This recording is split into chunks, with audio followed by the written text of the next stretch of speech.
What is going on, trainers? DrumVillain here, bringing you some more Pokemon Go PvP content, and today we're talking about an Ultra League team, and I've been climbing the rankings since last night, since Ultra League dropped in. I've gone up 150 points from 2750 to 2900 running this team, so not bad work for one evening at all.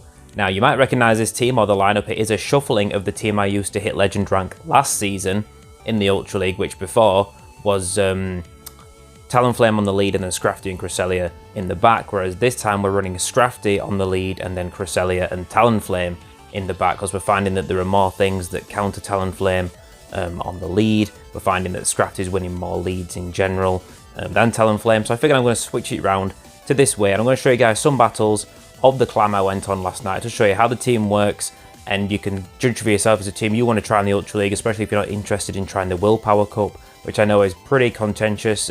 People are a little bit up and down about whether or not they think it's a good meta or not. I'll be giving it a go myself at some point this week, but I want to have a bit of a go for Legend rank in Ultra League first. I actually had a bit of a realisation the other day that for the last few seasons, I always hit Legend rank in the Ultra League, which last year, Ultra League was easily my weakest out of the three leagues. I really struggled with Ultra League, especially when XL Pokemon first came onto the scene. I found myself really struggling to carve my way out in it, and since then it's become probably my strongest league. And like I said, from my anti-Walrein team right at the beginning of this year, and in the last few seasons, I've always come up with a good team to get me to Legend rank, and I think this team's still solid. I think it's got a little bit of a few more answers to it now. Things like Nidoqueen that's a little bit more common that can give this team a little bit of a hard time. The Drapion safe swap is still incredibly frustrating to deal with if you haven't got the best answer for it, but I still think this is a solid team. It holds its own very well and is working very well for me currently. And in this matchup, you can see we had Machamp on the lead, Umbreon to counter our Cresselia, and then a Talonflame mirror match, which should have been a devastating loss for me, and we still managed to pull a win out, which shows how strong this team can be, even against tough leads and tough scenarios. So I'm going to show you guys two full sets of battles. A set of battles from 2751 when I started this run last night, and then the set that got me to 2900 that was the last set of the night. And on the first lead we've got here for you guys, it's going to be Giratina Origin, which used to be a lot more common of a pick in the Open Ultra League a couple of years ago, but you don't see it half as often now because there was a strong trend of Snorlax back in the day that really kind of made Giratinas a little bit more scared to run, because obviously if they weren't running Dragon Pulse, they did get absolutely walled by normal types and by dark types. But Scrafty is going to be able to put some serious work in here. Even though this Giratina actually has Dragon Pulse, we're gonna, I think we shield this up. Do we shield it up? I believe we do. Yeah, and it's a Shadow Ball. We're lucky, because if this thing had had Ominous Wind and Dragon Pulse, I think they'd be able to shield betas and get to another move there. But also Shadow Ball makes sense if you're running Dragon Pulse, because you do still want that massive chunk of ghost damage to really threaten people. Now, after Giratina goes down, we're going to bring in a Talonflame, and we're going to choose to just swap aggressively into our own Talonflame. And this is a questionable choice, but also we were worried that our Scrafty was going to get farmed down entirely, which will give that Talonflame too much energy lead to handle, really, because we have Cresselia in the back, which is going to struggle with that Talonflame. We've got our own Talonflame, which is going to get one shot by Brave Bird if they've got too big of an energy advantage. And they come in with the Low and Muck to try and spend it against Talonflame, which is fine. Cresselia loves to see that Muck's here and gets spent, and we're going to have extra energy to get that last shield out of this opposing Talonflame. And at this point, we should maybe have a cheeky shot at this, because Talonflame does well against Cresselia because it can ramp up the damage, it can shield a move if it has to get that flame charge energy built up, and we can let the first two moves go, because they can throw a flame charge, won't knock us out. They can throw a boosted Brave Bird right now, and it will not KO Cresselia. It'll be close, but if they do, we know we can make it to a Moonblast and knock them out. They do throw the Brave Bird, we're going to survive. They have to get another Incinerate through, which they haven't got time for. Moonblast is going to take them out, so it's a little bit of a close game, but also knowing that Talonflame has to throw Brave Bird in endgame scenarios can really work to your advantage, because you can force them to debuff themselves, and then they can't clear that debuff. They've got nothing else left on their team. And I tell you something, I'm surprised at how many Swampert safe swaps you see when you're running Scrafty on the lead. It's surprising. People just have the audacity to just bring their Swampert in, which we're very happy to see, because not only does Cresselia absolutely dominate this match if you have the Legacy move Grass Knot on it, then it also clears Swampert out of the way and frees up Talonflame massively in the back, because Although there are a few good counters to Talonflame in the Ultra League, Swampert is one of the strongest and most punishing answers to Talonflame. So if you can clear that thing out of there, even if they got another water type like Walrein, maybe even something a bit spicier like Tentacruel or something like that, Talonflame's going to have a ton more play than it would have against a Swampert. So just seeing this thing here, being able to knock it out is going to do us a lot of favours. They actually try to catch the Grass Knot on the Gradient that they swap back in, and that's a good play by them, but we're not going to fall for it. We're just going to bring Scrafty back in to meet this thing. We're going to start ramping up our damage. We're probably going to throw a power-up punch to amp up our damage a little bit, and then throw a foul play to get the large chunk of damage down to finish them off. And then we're going to be a little bit more ramped up to put some pressure on that Swampert, so it's going to have to throw a move at us to take us out. And we know we've still got a Grass Knot loaded on Cresselia to take them out. We just have to make sure that it doesn't get caught by another Pokemon, because we don't have that much health left on Cresselia, and we might really struggle still to handle that Talonflame if they're not Talonflame, so the Swampert, if they play it right. They bring in a low and Ninetales to farm us down, which we don't mind. A low and Ninetales doesn't get that much farm off of us because Charm's double super effective, and honestly, it doesn't matter how much energy Ninetales has got, it's going to really struggle to take down Talonflame. And we're now at the point where we just need them to not catch a Flame Charge on Swampert, because that would nullify Talonflame's damage. We need them not to catch a Grass Knot, but we take out the Ninetales. Swampert comes in, we're going to swap in straight away, throw the move, not give them any chance, take them out. We're going to take that win. It's going to be a GG.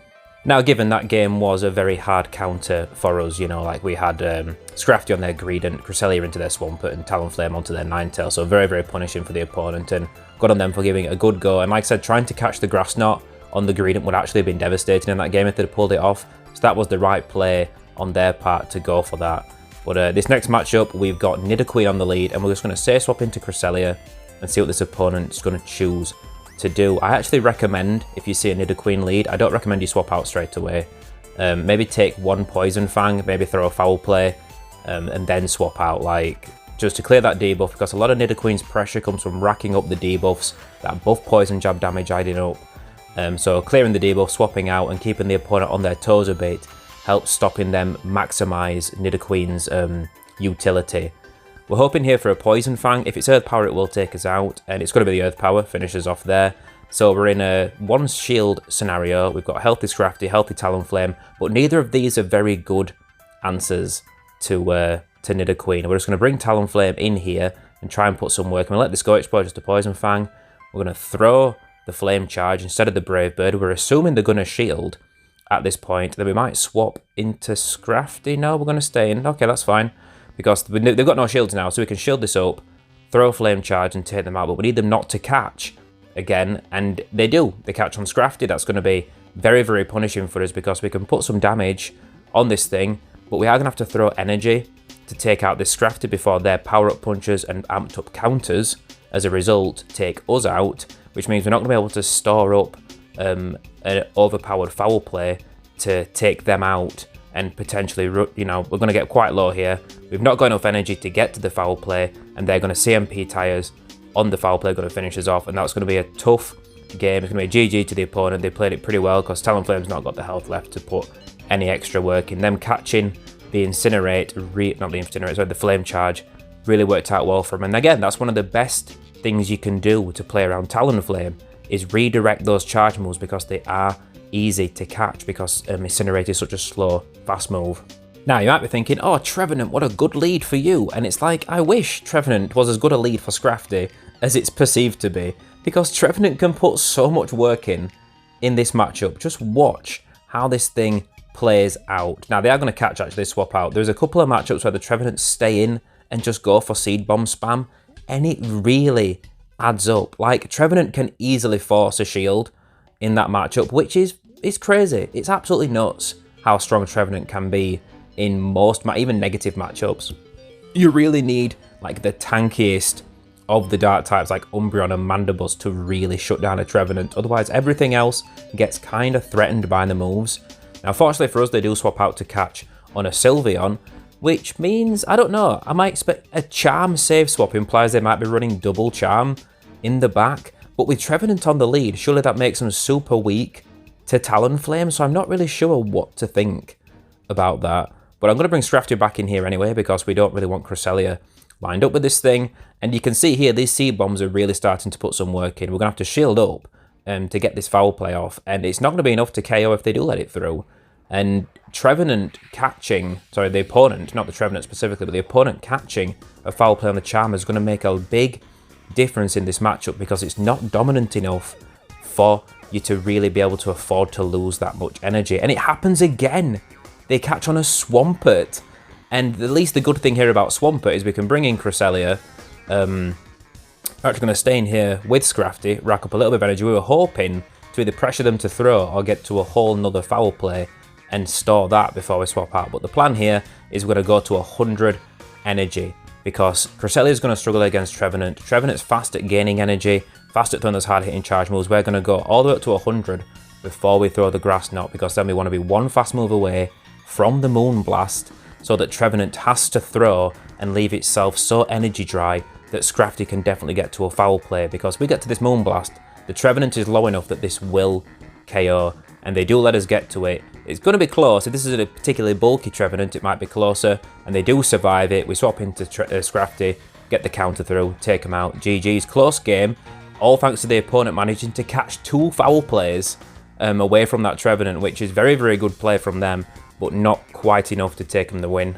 Now here's a lead that's actually good. Altered Form Giratina, unless of course they're running Dragon Breath instead of Shadow Claw, in which case it suddenly becomes a lot tougher for Scrafty to handle because that dragon damage really does add up pretty quick over time. Now, they swap out into a Gramble, which again implies that it might be a double Charm team, because why else would you save swap a Charmer if you didn't have, you know, another Charmer in the back, especially into something like Scrafty that's double weak to it.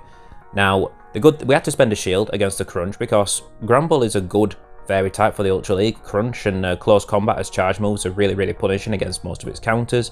But we are going to be able to do big, big damage against the Giratina. With the Brave Bird, we're not going to shield up, and they actually choose to undercharge, obviously hoping to farm us down with Shadow Claw, but we're going to get to another move and take out the Giratina. So Talonflame really putting some serious work in there.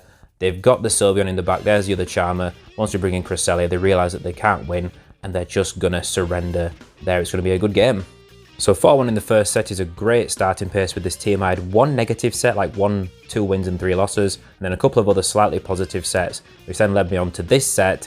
And as you can see, Walrein lead, absolutely fantastic lead for Scrafty. They're going to swap out into Cobalion, and Cobalion is a pretty good safe swap these days in the Ultra League. Really, things like probably Swampert might give it its biggest issue, but also Swampert doesn't want to see those Sacred Swords. Like, they're going to hit, they're going to add up really fast.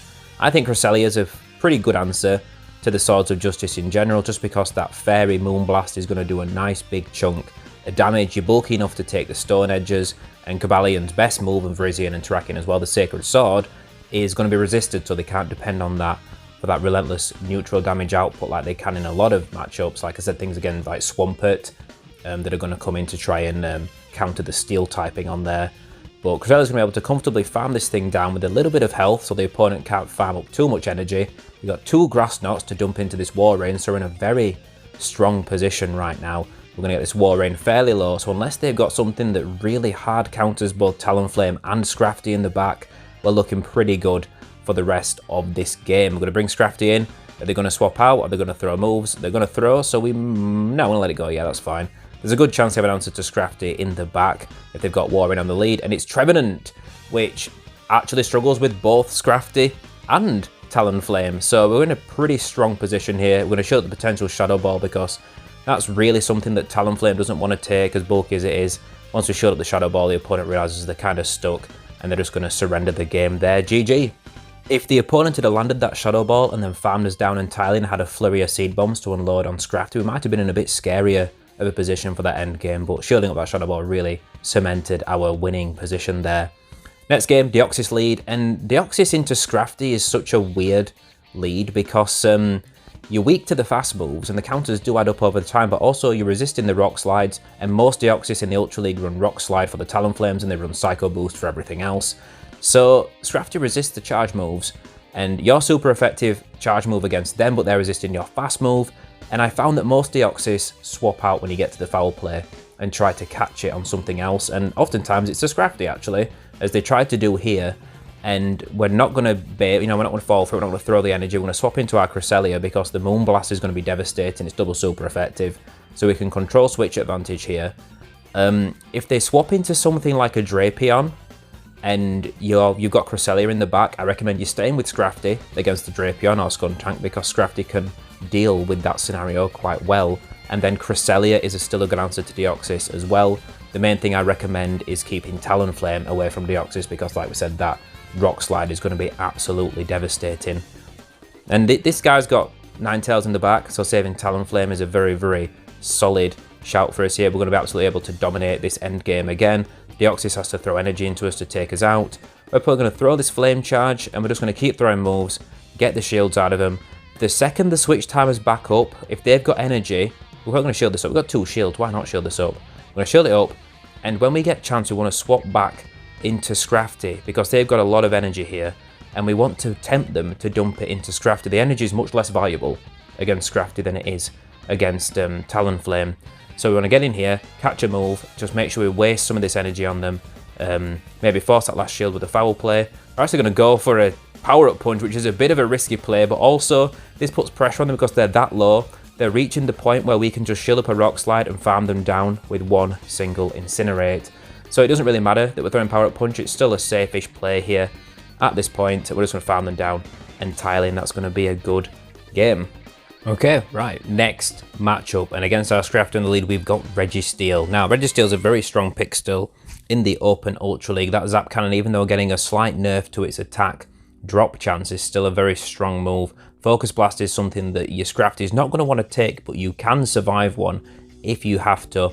They're actually going to choose to take the power-up punch and then swap out into Cresselia, so we're going to throw a buffed foul play and then swap to our own Cresselia because we want to keep our Cresselia away from the Registeel if we can avoid it, and also we'd rather keep Scrafty and Talonflame healthy for the Registeel, and also because they've got a Registeel on the lead, we're assuming that a Cresselia that they swap into will have Future Sight so that they're not double weak to Talonflame, because Future Sight Cresselia can handle Talonflame.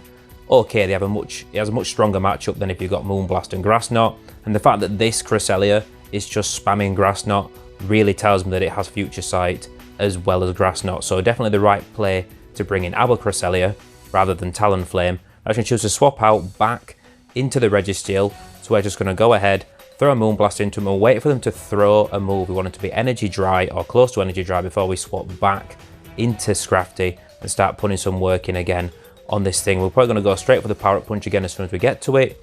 If they get to a move, we might shield it, we might not, and then just farm them down entirely, because we will survive a Focus Blast.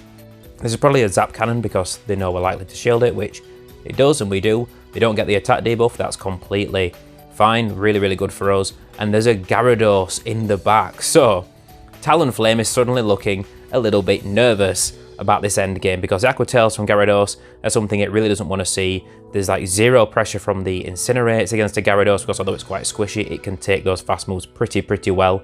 So the only thing we can hope to do is land a Brave Bird. They're going to catch a foul play on Cresselia, which is even worse for us, although we did need to throw a foul play at that thing anyway to finish it off. But just hoping we can make it to a foul play. We can't, so now we just got to hope that we can somehow get to these moves on Talonflame. But if you're paying attention earlier, when we swapped out of the Registeel matchup, we saved a charge move. So we're going to throw the Brave Bird here, either get the shield or knock them out, which gets the shield, swap to Cresselia, throw the Moonblast straight away. We had a shield still to guarantee we could get that Moonblast through. I'm going to take them out and take the win. Good game. Registeel can be tough to deal with, but the fact that after they throw a charge move, they are pretty low or empty on energy entirely is something you can really take advantage of, especially there with Cresselia. We're able to safely build up extra energy, then swap out and bank it after they threw a move back into the Scrafty, and it gave us that end game edge.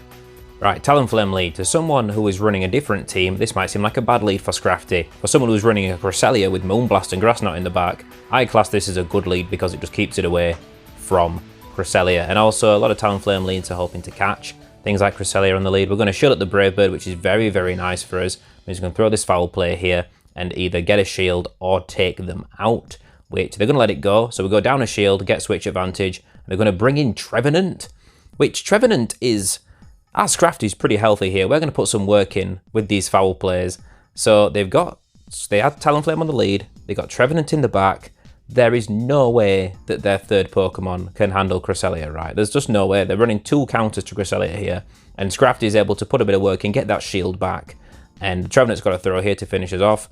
Now we can line up Talonflame with this Trevenant, and like we said, this isn't the best matchup for Talonflame because that Shadow Ball is going to threaten massive damage. We are going to shield up, and it's a Seed Bomb, which is absolute worst case scenario that they're going to bait us there, but we should be able to survive to get to 1 more Flame Charge and take them out. And we're just really hoping that they're weak to Cresselia in the back. We're just praying for that Swampert. It's a Walrein. It's the next best thing because the Grass Knot is going to be able to put some serious work in here. We're going to be able to land 2 Grass Knots, ideally come out of this matchup with a Moonblast loaded, which is going to be enough to finish off the Trevenant. But this is going to be close. It's going to be a little bit scary, and we need them to not. They shouldn't be able to catch a move because the switch timers are nowhere near up. As we build up more and more energy, we're going to go all the way up to 100, like we saw against the Swampert earlier on. In this video, we're going to go all the way to 100 energy because we know we can survive long enough to get there. Now we're going to throw this Grass Knot. If the Trevenant doesn't throw straight away and let the Talonflame get to a Flame Charge, then they're going to get taken out by this Moonblast, which then they're going to give us a chance to get to, and this is going to take the win. GG. So, Talonflame's not a bad lead. For Scrafty, with the foul plays, you can put some nice pressure on. You do have to call whether they're going to throw a Flame Charge or a Brave Bird with the first move. If you call a Brave Bird and shield it, you're in a strong position. If you shield a Flame Charge, it's a little bit scarier. Right, another Trevenant lead, and this one's going to swap out into Drapion. Honestly, I feel like the Trevenant have been better staying in against Scrafty than bringing in a Drapion here because Drapion is a little bit awkward for both Talonflame and Cresselia to handle, especially if they're running Aqua Tail, whereas Scrafty, we're just going to be able to stay in here, throw these power-up punches, rack up some serious damage, and they throw Aqua Tail, so we know they're not running Sludge Bomb at this point, which is the only move it has that could really threaten us. We're going to get some more amped up damage, we're going to farm them down entirely and have foul plays to dump into whatever comes back in. Hopefully the Trevenant, because that's going to be able to give us a shield advantage as well, which is a very nice position to be in. So we still, neither of us have used any shields. We've got switch advantage, we've taken one of their Pokemon out. Here comes the foul play, give us a shield, or you're going to get absolutely mincemeated Trevenant. They let it through, boom! Absolutely huge damage. They're going to swap out into a Shadow Skuntank in the back. So they're opting for Trevenant and double Dark Poison, which really makes this team quite vulnerable to Scrafty. As you can see, without even using a shield, Scrafty has taken out like all of Trevenant, all of Drapion, and half of Skuntank. That is absolutely ballistic. I'm just going to bring Cresselia in here because although Cresselia has a bad matchup against both these things, we know we can tank a Crunch if we have to, get to a Moonblast, take out the Skuntank or at least get that shield, and then Talonflame is going to be set up to sweep the end of this game because that Incinerate damage is just going to be too much. We might shield this up to get this Grass Knot off, or we might, no, we'll let it go. Yeah, that makes sense. And then we're just going to bring in Talonflame and just fast move down everything. We'll let the first move go because we can, and we don't want to take any silly risk. No, we'll let it through. Yeah, because we got that Incinerate through, we're going to shield up. If we'd have not snuck that Incinerate through when they threw the charge move, we'd have let the first one go and then potentially shielded up a second one if we had to. But that's going to be a 5-0 set as well, which is going to rocket us all the way up to 2900 ELO. And I'm hoping to hit Legend Rank this week, maybe using this team, maybe tweaking it a little bit, but I wanted to get this video out for you guys. If I do hit Legend Rank with it, you'll see some more battles and see how we get there as well. Now, there's a couple more matches I wanted to show you guys I just thought were really interesting games. This matchup in particular, we've got Alot and Muck on the lead, and normally Scrafty is very good answer to these Poison and Dark types, but Poison Jab, Alot and Muck can put a lot more work in because it can really threaten with Sludge Wave, or it can ramp up the damage with Acid Spray. This opponent's going to opt for Acid Spray, which we let through, and we're just going to, I think it was because we countered that they hadn't built enough energy for a Sludge Wave that we didn't shield that up. If they do go for Sludge Wave, I would recommend shielding it up, but I'm pretty sure they didn't throw enough Poison Jabs to have Sludge Wave, so we were comfortable not shielding it. Now, they're going to throw another Acid Spray, which, as you can see, that Poison Jab damage is really adding up all of a sudden, and we're going to throw this Power Up Punch, which is going to either knock them out or get a shield. We do get the shield, that's fine. We choose to farm down with Cresselia. We're assuming this might be another Acid Spray, which it is. So we're up a shield, but we've not got switch advantage.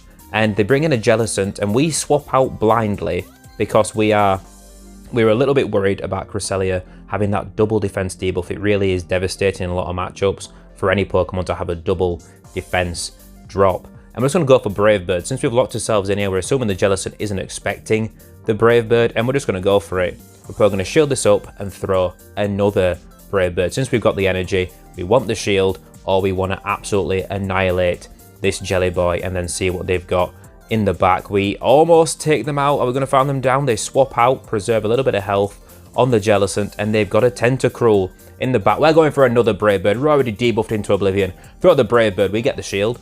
That's fine. And now Cresselia, now we've got a shield advantage, is going to start putting some work in. We're not going to shield.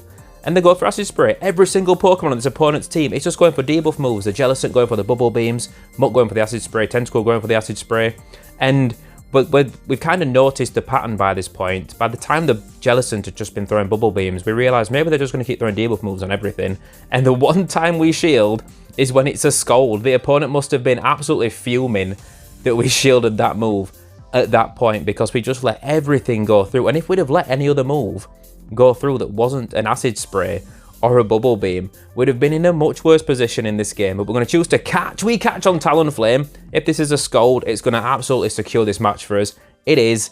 Now we're able to Psycho Cut down entirely, have a Grass Knot ready to throw at the Jellicent and take them out. The opponent realizes and surrenders. GG. Props to the opponent running just a straight debuff team. It was unlucky for them that I shielded up the Scold, but it felt a little bit predictable in that moment that they were going to throw it. But honestly, it just made me laugh. They were just going for debuff, debuff, debuff. And it was quite an effective tactic for them as well. And this last match I just wanted to show you, just because it's a showcase of Scrafty, again, going on an absolute rampage if someone makes a slight misjudgment. So we got Deoxys on the lead. And as we said, this is pretty neutral, a weirdy matchup based on like the charge moves and fast moves and whatnot. But we overcharge by one counter before throwing the foul play in case they tried to catch, because we're used to it. They throw a move and swap out into Shadow Snorlax. Shadow Snorlax is running Lick as a fast move, which Scrafty's resisting, and Scrafty's pretty bulky as it is. So they need to throw a move at us here. We're just going to shield up. Look how much damage we're doing already with those counters. We're just going to shield up, we'll throw another power-up punch, and we're just going to absolutely mincemeat this Snorlax. Even though they've only got a small amount of health, look at how much these power-up punches are doing. The counters, we found them down entirely. So we go down a shield, but we take out an entirety of a Shadow Snorlax. Then Alolan Ninetales comes in with Charm, and now we've got Talonflame locked against that.